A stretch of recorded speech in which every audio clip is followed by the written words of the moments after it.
Welcome to Dom and Dragons, a Goats and Dragons campaign featuring Dominic Monaghan.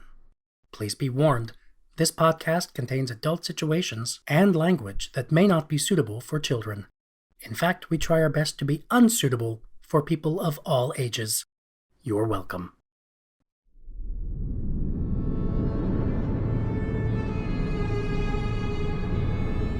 Welcome back to Burden, a muddy spot under the boot of the Gohomian army. If you have a sword, you best know when to draw it. If you have money, you've probably left. And if there's someone you trust in this forgotten place, you hold on to them. We're all just trying to make it here, and maybe we ain't looking too close about what you gotta do to be good in a place like Burden.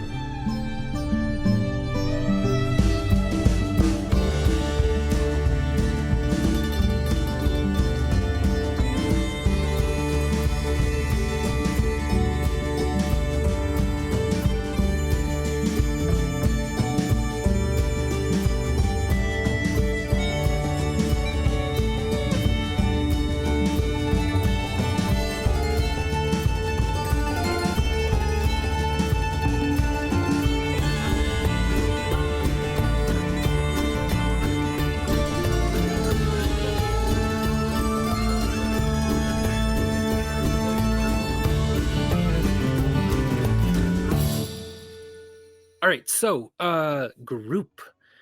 You said you wanted to head back to town real quick to talk to Kalia and Rosie, and then real quick to before communicate plans. doing what you're gonna do with the thing. Yeah.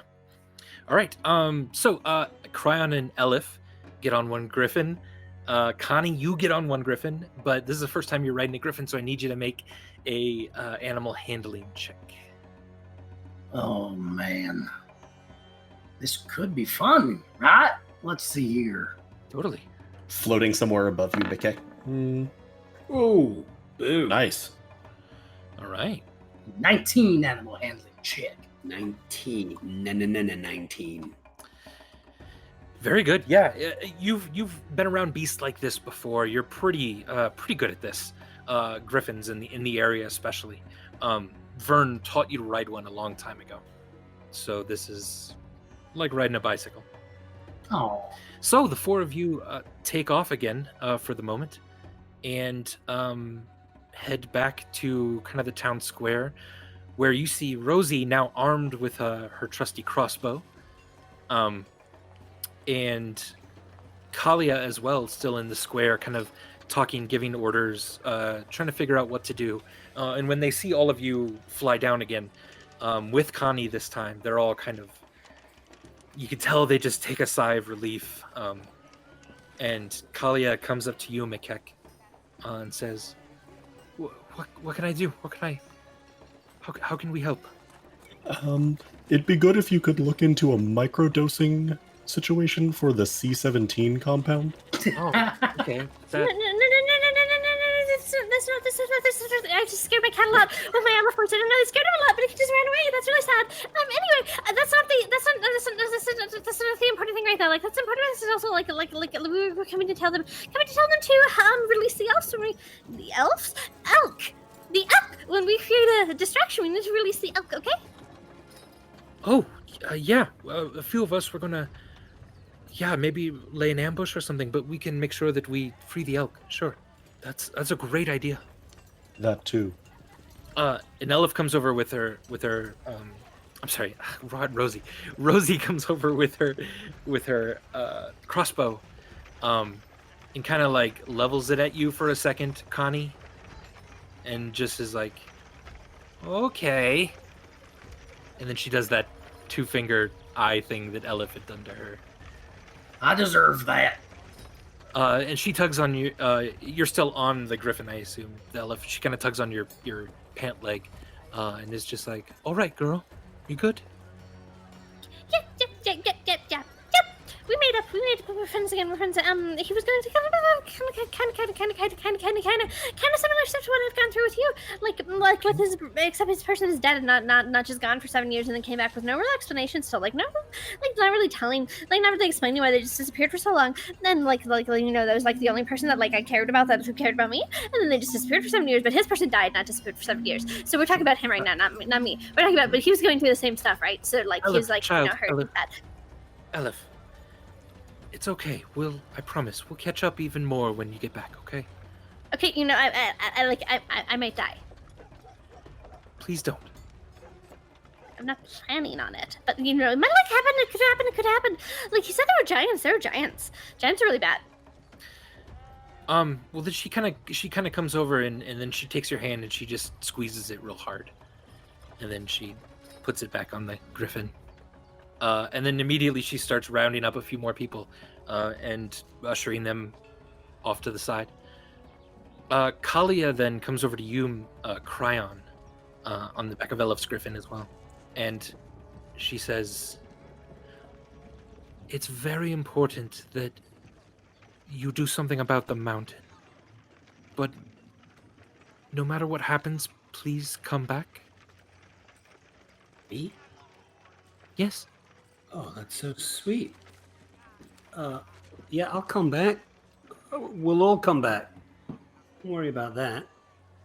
And we will do something about the mountain. In fact, that gives me an idea. Cryon pulls out the letter that was given to him. Oh no, that he took from Nine, and says, "Hey guys, can I just read you this thing for a minute? It's that letter, the letter that I took from Nine. I just want to read the first little paragraph again to you guys. Are you cool with that?" Sure. Yeah. Okay. Blah blah blah blah, Nine, blah blah blah. You've been given the directive to end the war peacefully, but that is not an efficient way to do this. The lesser peoples of Wigmols should be made to bend to the will of the Gahonians. Only then will peace be enforced. Do whatever it takes to end this war quickly at the expense of any number of Wigmolian lives. And then blah blah blah, kill, crime, blah blah blah. We know all that. So, fine, we don't need to worry. She's dead. So Bitch kicked my sister. She did kick your sister, who seems to be a very gentle person, Mikek, if you don't mind me saying. Cryon, I think she's into you. Really? Yeah. Oh, well, I don't have a very good meter for that, so you might need to help me out. Was that a flirt that just happened? Was it a flirt? It was a flirt. That was a flirt. Kalia is listening to all of this, and she then just grabs your shirt collar, Cryon, and just pulls you in for a kiss. Yes, I was flirting. Now don't fucking die. And then she turns around and He's not real perceptive about that. He kept thinking that Connie and Elif were trying to get alone time to flirt. Some people, you just gotta grab them and kiss them or beat them with a magic stick. I know. It's what Gammy always said. She tastes of chamomile tea. Do you taste of chamomile tea? Are you asking that of Mikek? Oh yeah, sorry, not Galway. God, it's so meta, you guys. Mikek's gonna blink. I assure you, I will endeavor that you never have occasion to find out. Well, also, she's holding a flask of chamomile tea, so... Just so you know, Mikek, if you are poisoned by an arrow and the only thing that will revive you is a kiss, I'll be at the front of the line. I appreciate it. That's a very specific thing, Dom. Well, it could happen. Who knows in this crazy world? But what I wanted to say, guys, is that letter. I was always wondering why I held on to it, and obviously I knew that she had come to try and kill me and all that kind of stuff. But I should have thrown it away at that point. But now, in reading that sentence over and over again, it's making this mission to the mountain not only make sense for us, for Bob, and for the people of Burden, but also it might give me an opportunity to get back into this religious order that I was thrown out in disgrace. There's something coming together here, guys. There's a symbiosis. Coming together. Wait, like, and they didn't like that. I'm not understanding this. Like, why would you want to be back into that religious order? And they just like send somebody to kill you. I was send gonna, somebody to kill you. like, if you want that, that's great, but they literally sent an assassin to further discredit and or murder you. All the more reason to go ask him about it. Yeah. I mean, she's dead now, guys. There's some answers that I need to get solved. Anyway, suffice to say, Mountain, let's do this, etc. So, Andy, as a quick question, Yeah. I know that Kalia and some of the other people that sort of worked as herbalists had been making that kind of accelerant. Yes. What form / amount is that taking? Are we sort of going with like little grenades of it, or Of the accelerant? Yeah. So it's weird. There's a large kind of nut that is generally hollow, like a hollowed out sort of coconut with a very sticky sort of enzyme-y, viscous sort of skin on it, which will stick to things as well. And so Kalia has a brilliant idea. I can fill these with it, and then you can stick them on the side of the barrels so that however they blow up, that should also blow up and give it a 10 times boost here. Nice. So she'll give you about 6 of those. Fucking badass. Nice. All right. So kind of the only you're sort of thinking in your head. What are some of the things that Cryon looked at when he did a scouting mission? There was something very scary in the air around this thing. You can maybe find the really small cave opening by the waterfall, but in the cloud cover, that's going to be kind of difficult again. So yeah, keep all that in mind as you want to feel your approach. Do you want to try to hide in the cloud cover? Do you want to try to rise above it to get a better viewpoint of things? I seem to remember briefing Bob when I came back about what I'd seen, right? I'd seen potentially a dragon in the clouds. Okay, so we all know that, so I don't need to... Yeah, okay, cool. Yeah. So, it seems that the location that you found was a good relevant entrance. Crystals, dancing giants, etc. One question, how close was it to the metal spikes that you saw? And were those accessible in any way? I don't really. They were kind of on the top part of the mountain, I believe, if what you're talking about is right. And the around the camp, basically, on the slope of the mountain itself. This is almost kind of underneath the base of the mountain. So the spikes were driven into the top of the mountain, not harnessed Oh, under... no, I see what you're saying. Yeah. Those, I was thinking like protective sort of spikes. The things that were like hooked up to the anchors, basically the mount screws. Those giant anchors were on the bottom of that thing. There was like 1 or 2 that were close to the entrance. But a decent amount of them were kind of on the front side of that bottom part, and this is on the back end of the waterfall side. Okay. And like I'm pretty spry, you guys, and smaller than the rest of you. But when I found that little cave entrance, it wasn't difficult. There didn't seem to be too many people around. It was only when I got inside the cave that there seemed to be some sort of religious ceremony worship thing going on. So if we get up there and see that entrance again, I'm pretty sure we can get in there. But who knows? And you think that there was something that was looking for you, so I wonder if perhaps I could help us move stealthily and our griffins. Metagame, pass without trace. Sure. Which might buy... Well, would you have a spell? Yeah, the same spell that I used to help us infiltrate the town when we came back in. Nice. That could help us buy a little more time to look for the cave. Love that.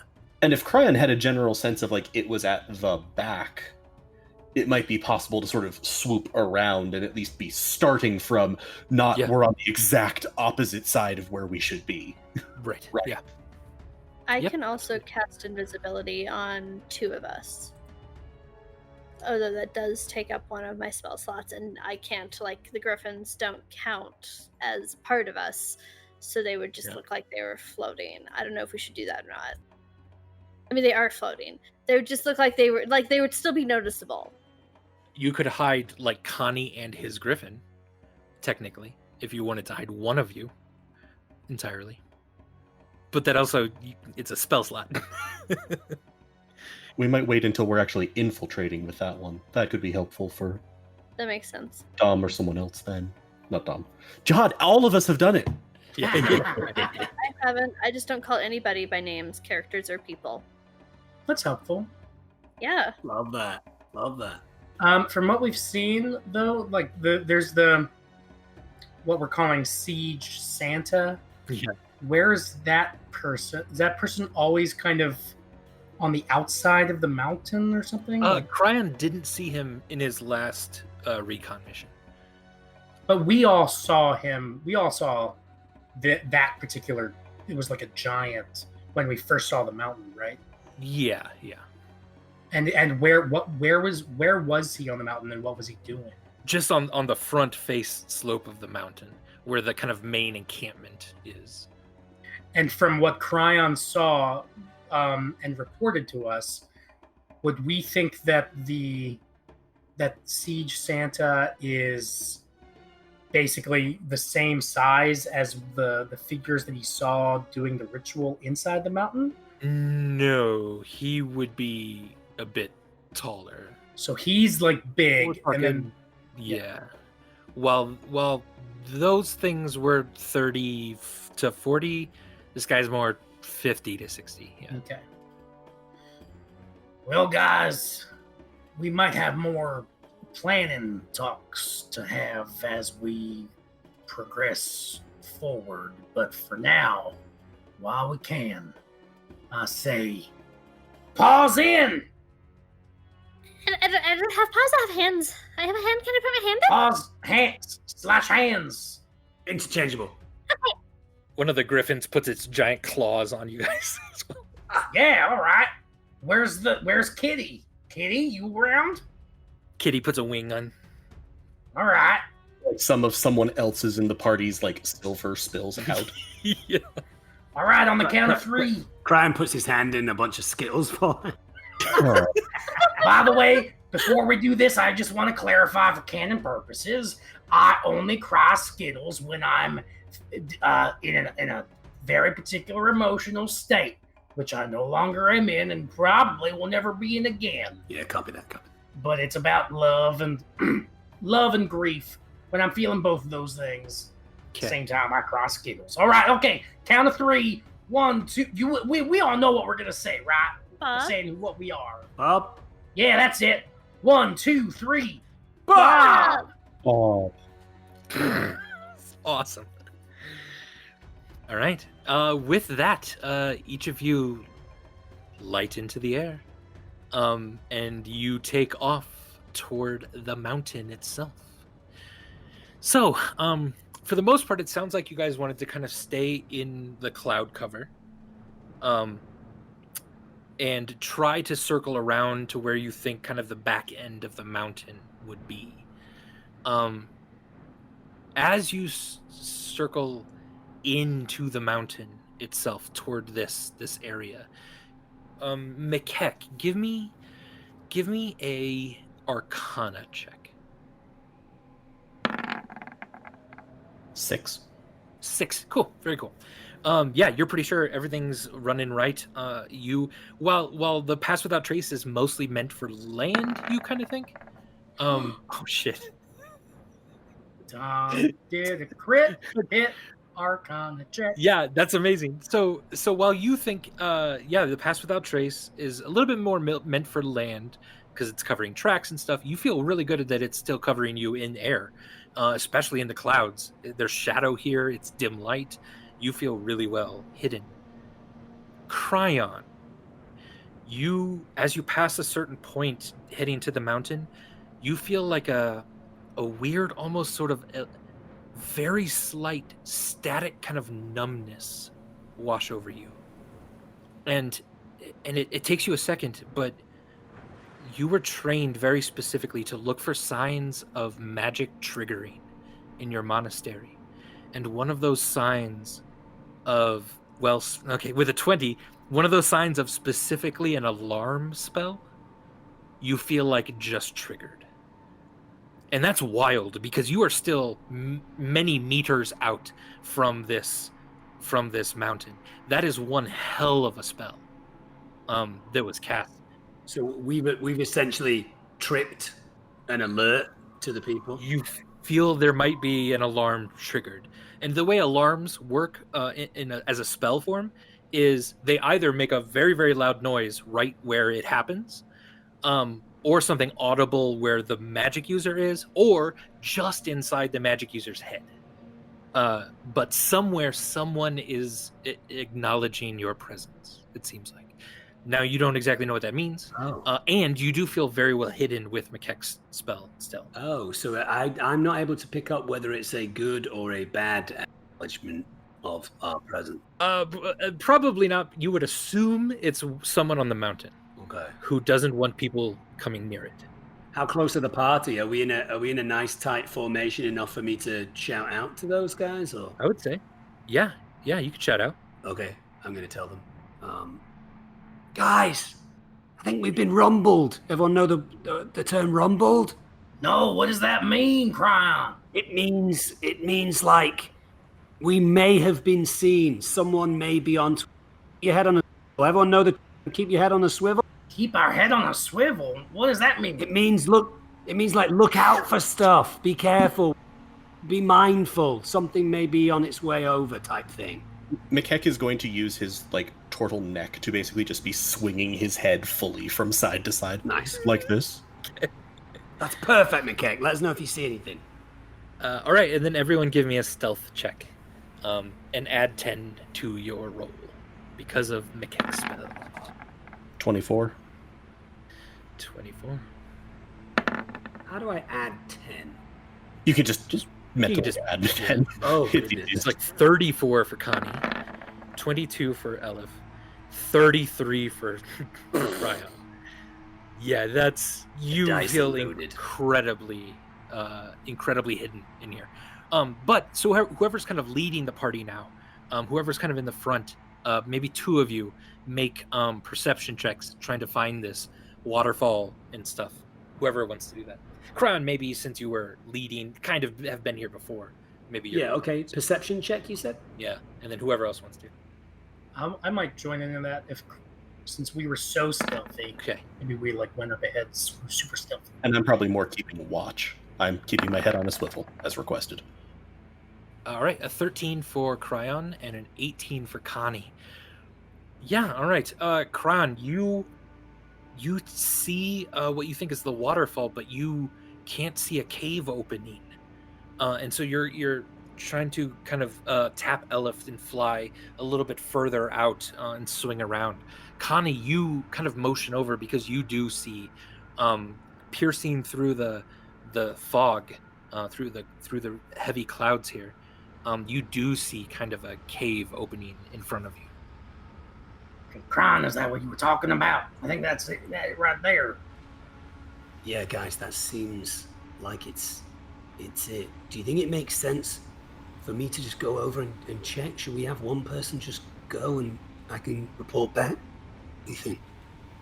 I think we got to get out of the sky as soon as possible because you thought there might be some dragon around looking for us. Yeah. Okay.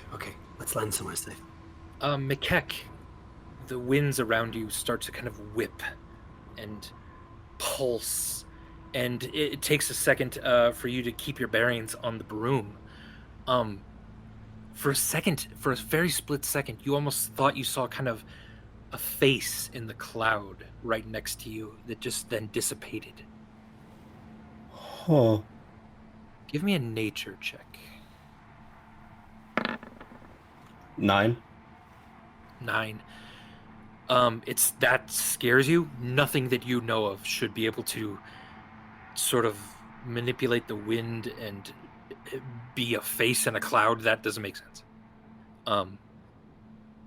However,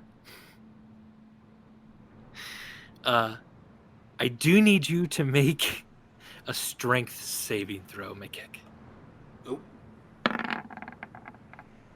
7. A 7.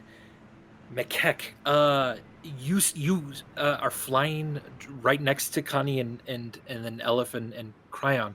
You stop dead in midair. You hit something in midair, and the wind around you just starts almost lifting you off your broom entirely, and then you like solid slamming waves of air are just hitting you.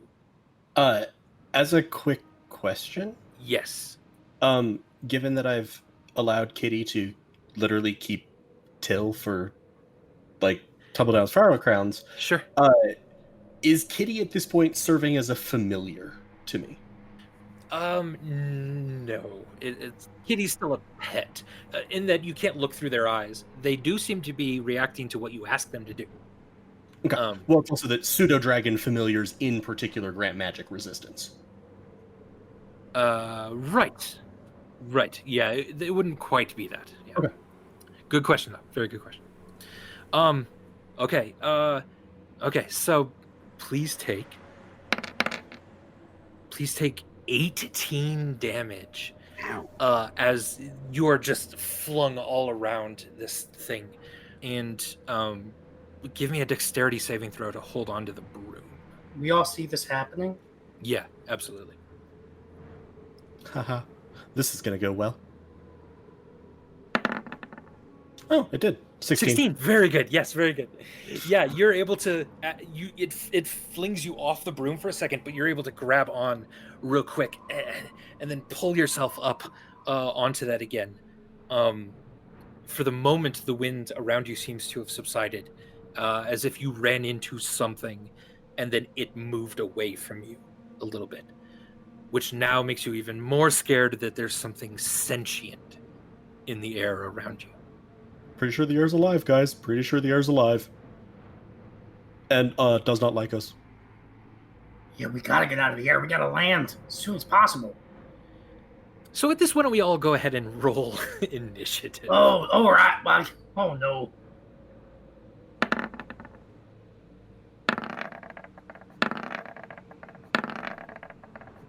Okay. Yeah, also, let's get a little bit of music going. Oh yeah. All right, folks. Elif, you are able to go first. Do I even see anything to fight? You do not. I see this face in the clouds. Did you make a face in the clouds, Andy? Oh shit, No. that's weird. Do you see it? No, it's fine. Don't worry Yeah. about a skull in the clouds. It's all right. Oh, what I the don't fuck? see it. Oh, I do see it.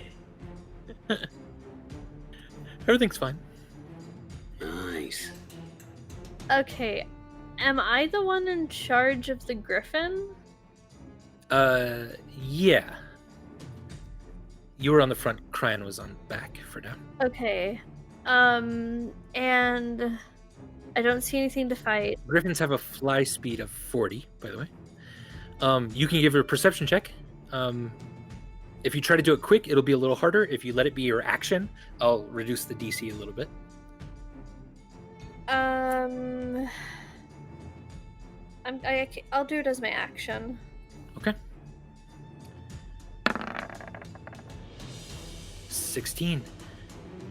Yeah, you are able to see what almost looks like a small, tiny tornado whipping through the heavy clouds themselves. It's really hard to see because, in fact, all of you are sort of feeling this, that these clouds don't feel like just clouds. They don't feel like just fog. There's an incredible dense fog here, like someone is literally controlling the weather around this place. But for a moment, you do see a small little tornado-looking creature moving around and kind of turning around Makek and now Connie as well. What is it you'd like to do? So I'm going to bonus action Hex. Okay. And my spell slots are 3rd level now. So as long as I don't break concentration, I have this up for 8 hours. Nice. And then do I know where the cave is that we're trying to get to? They pointed it out?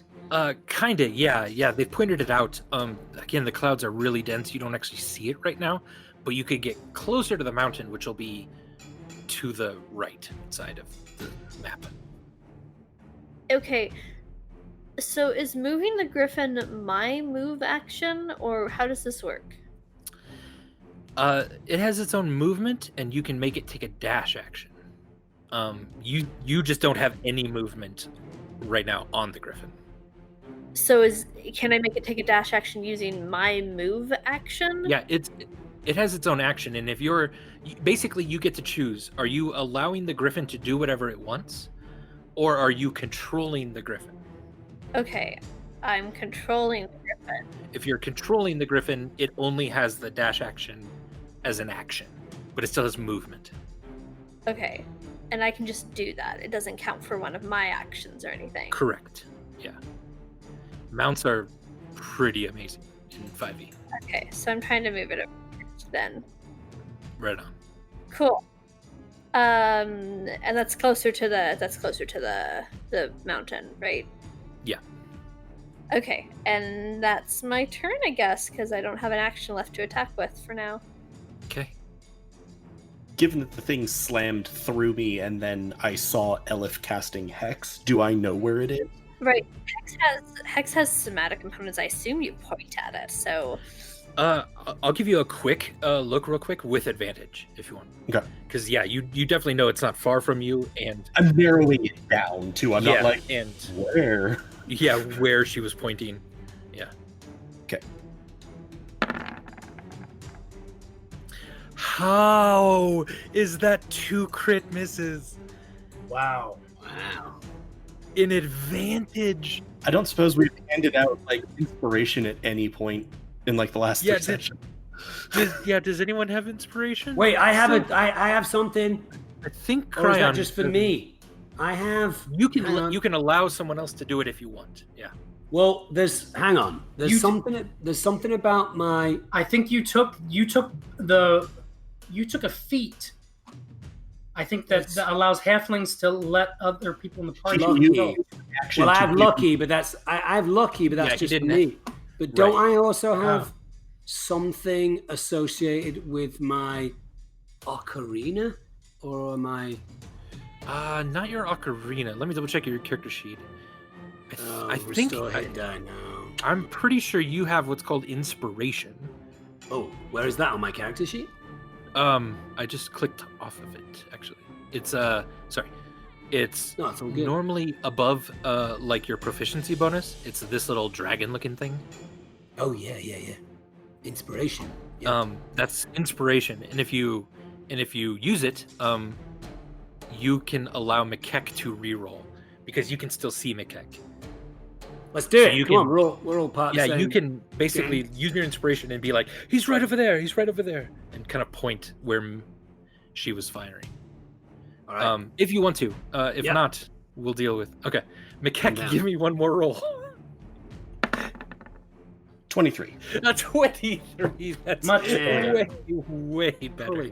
Victory from the jaws of defeat. Yeah, that was real bad. Yeah, absolutely, Makek. Free action. You can see him. Cool. With this.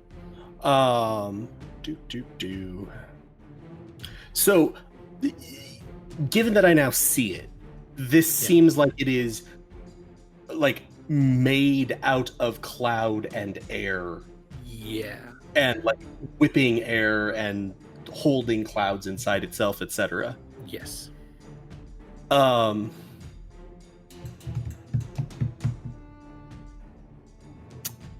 Damn, I don't know what Makek would do here. Yeah, so I'm gonna reach my hand up and cast Magic Stone on some of the sort of seeds. And okay, you can also just roll the attack. That's cool. roll 20. I just meant for you to do the effect of Magic Stone. But and then I'm going to use my action to throw it. 17. Beautiful. 17 hits? Yeah, absolutely. 5. No, hold on. Is it level 5 is when cantrips power up, isn't it? Sometimes, yes. Depends on the cantrip. I'll double check. And we can. Oh wait, no. It was 1d6 plus 4 wisdom. It rolled a 1 plus 4, but there's another d6 on my screen. I'm very confused about what's happening. So I do at least 5 bludgeoning damage, and I'm going to check Magic Stone real quick. Cool. Very good.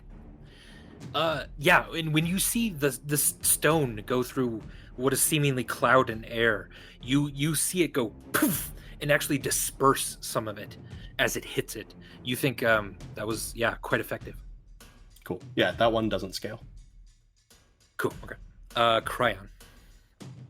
Am I still on the griffin with Elif? Yes. Yep. You are still on the griffin with Elif. I would like to, if I may, as a move. Just quick reminder for everyone, you are about 200-ish feet in the air at this point. Okay.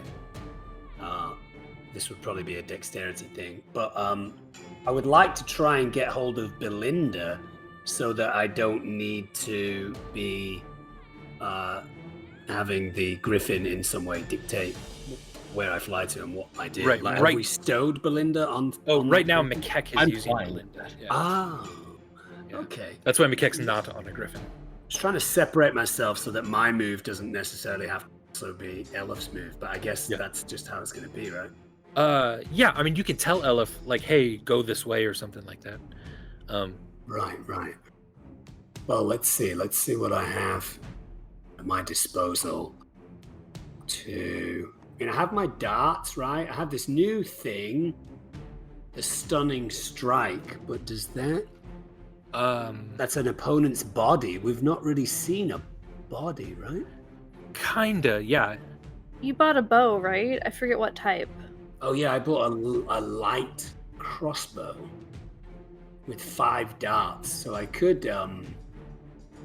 try and see if I can kind of pinpoint where this thing might be by firing a dart up there.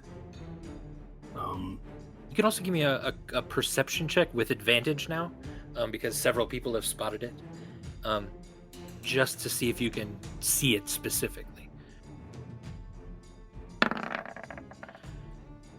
12.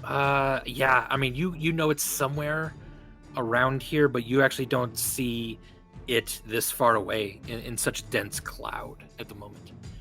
What's the range of my crossbow? It's not going to reach from where we are, right? It is, yeah. It's only 45 feet away or so. So you can fire blindly in that direction. It's going to be a lot harder to hit it, and you might hit one of the other people. But it's up to you. Can we get closer without being in crazy danger? Can we do a little... You can ask Elif, who's in charge of the griffin right now. You can ask her to get closer to it on her turn. Oh, on her turn, not on my turn. And then you can do what's called save an action. So you can save an action off of your turn for a very specific trigger. So, like, if I see it and it's within 30 feet of me, I do this or something like that. Because we're kind of bound to each other, right? So that might happen right now, yeah. On Elif's go instead of Cryon's go. Well, with that in mind, yeah, that's kind of a cool thing to bank. So how many turns? I only get 1 turn, but if I were to bank that, is that my turn? That's it, done? Right, that'd be it for now. You're saving your action right now for when you see it again and it's in range. I mean, that's a little bit of a lame go, but I don't know what else I could do. Just like firing into the sky from distance seems a little bit of a waste. Yeah, you can try that too. Yeah. You're far more likely to hit on the saved action. Yeah, I'm gonna save it. I'm gonna bank it, and we'll wait. All right. Yeah. So you get out your crossbow and you load the bolt in it, and you're just scanning the sky now, just waiting to see it. And as soon as you get a good lock on it and it's within range, you're gonna take a shot at it.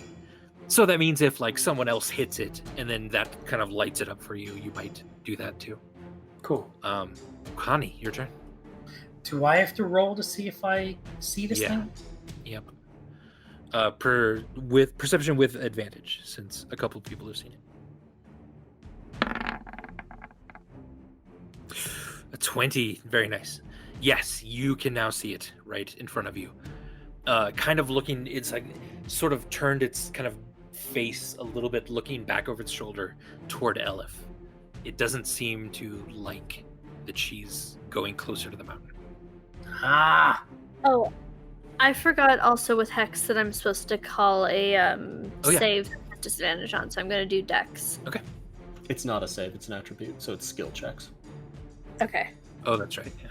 So Elif is flying toward the mountain, kind of putting distance between her and this thing at least. Yeah. So Connie will be driven by the newly reconciled friendship with Elif. We'll see this thing kind of look towards Elif and will kind of furrow his brow and lean hunched down over the griffin and use the skills that Vern taught him, and he'll kind of feel the presence of Vern behind him in a ghost-style pottery scene, arms around him, from when he was teaching Connie to fly a griffin. That's all happening in Connie's head as he has the griffin fly him forward toward this wind thing. I'd also just like to point out, I feel like from McKeck's view, I'm seeing Connie like sensually leaning back into a barrel of explosives. Yeah. What? I expect this from Elif, but I forgot that the barrel was with me too. Yeah, definitely the barrel. It feels like Vern to Connie right now. So I'd like to zoom forward within. I think I can attack this thing with Betty at 15 feet. I don't Or think 10 it has feet. Reach, but 10 feet, yeah. Okay, gotcha. Yep. So within 10 feet, I'll go. I can't move the griffin though. Yeah, that's fine. So you get to about here, and you're able to, with your long arms, is this one-handed or two-handed? Two-handed, and I did put it in my right on my attacks, so I think it should be fine. Let's do it. All right, here we go. And I'm going to go ahead and say that I am attacking recklessly. Are you raged as well? I'm not raging yet, but I am attacking recklessly, which feels appropriate because I'm riding a griffin 200 feet in the air or whatever. That seems just inherently reckless. So that'll just give me advantage on this attack. Here we go.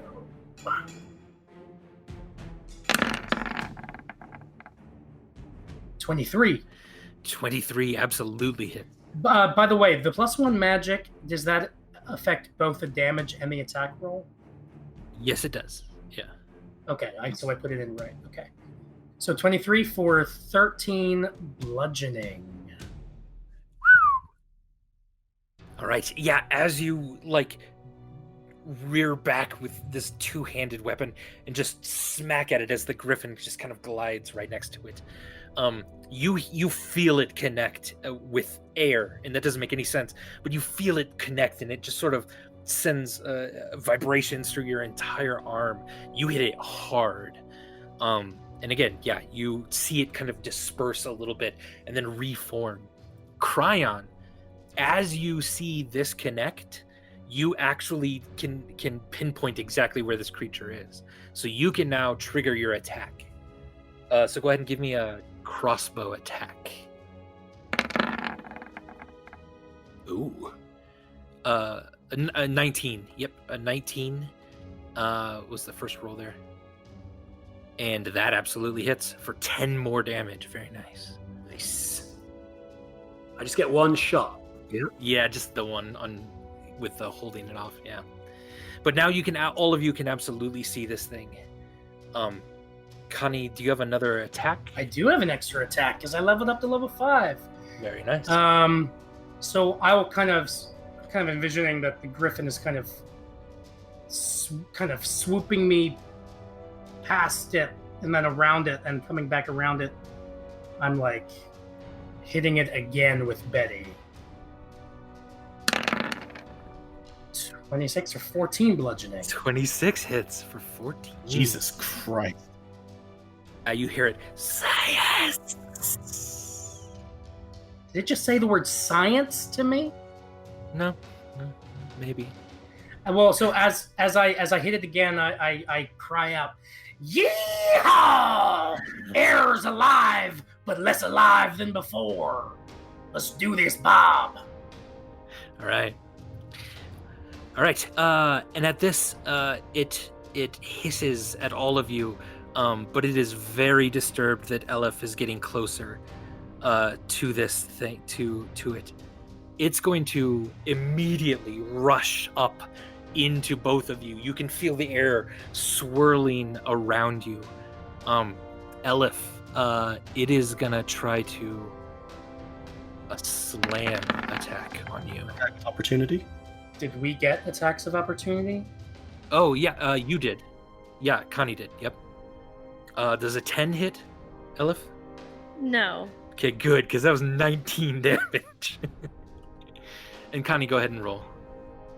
So I guess it'll just be the same weapon. It's weird. I've got Betty. I've got the pike. I have the scorpion chain weapon in my inventory, but I'm having trouble kind of imagining that being I don't think it's really realistic that he'd be able to switch the two-handed weapon for that scorpion chain weapon. You can drop the kanabo. Which would be dropping it. Could I tuck it between the barrel and my back or something? Nope, that would be stowing it. You could literally drop it or... Yeah. No. Okay. I'm not dropping Betty. I'll go ahead and attack. Okay. 16? 16 does hit, yeah. For 16 bludgeoning. For 16, jeez. That's a nasty, nasty weapon. All right. That's my Betty! Ha ha! Fuck you, wind! All right. Yeah, you did that as it was pulling away, and then it rushed you and missed Elif. Actually, When you say missed, do you mean M-I-S-T or do you mean Whoa. S-E-D? It's very good. It's very good. There's a cloud, you know. I get it. Oh, I get it. Okay. Does a 14 hit, Elif? No. Okay, so you're just able to see an attack coming where a bunch of air is kind of congealing almost into what looks like a fist, and then it just barely misses you. But you're having a hard time dodging on this flying griffin thing. But you also feel it all around you, and that's very, very bad. All right, so as it's breathing and looking at you, and you hear it hissing, you also think you hear a horn go off somewhere on the mountain. And why don't we go ahead and take a break right here? Deal with some fluids. We'll come back to this fight. Right. Hopefully no one dies to their death. Do the horn sound for us, Andy. Do the horn sound. The horn sound. Just like that. And that is the call for everyone to manage your fluids at the moment. So we're going to be right back after we go to the bathroom and get some to drink. Yeah. Everyone, hang in there. Root for these folk, because this is scary. We'll be back in just a few minutes, everybody. BRB. Bye. This has been Dom and Dragons, presented by Helpful Goat Gaming. If you enjoyed what you heard and want to hear more, check out our main Dungeons & Dragons campaign, The Fates of Rin, right here in the Goats & Dragons podcast feed. You can also check out our other podcast, Helpful Goat Presents, where we play one-shots, shorter campaigns, as well as have conversations about D&D and role-playing in general. You can follow us on Twitter, Facebook, and Instagram at Helpful Goat. And if you want to hear us play live, you can follow and subscribe to us on Twitch at twitch.tv/helpfulgoat. You can also chat with us and other Helpful Goat fans in our brand new Discord, or donate to our Ko-fi page to help us keep creating content by clicking the links in this episode description. And last but not least, please consider rating and reviewing us on Apple Podcasts, Podcast Addict, or Stitcher. We are a small independent game design firm and would really appreciate the support. Thank you so much for joining us, and we'll see you next time.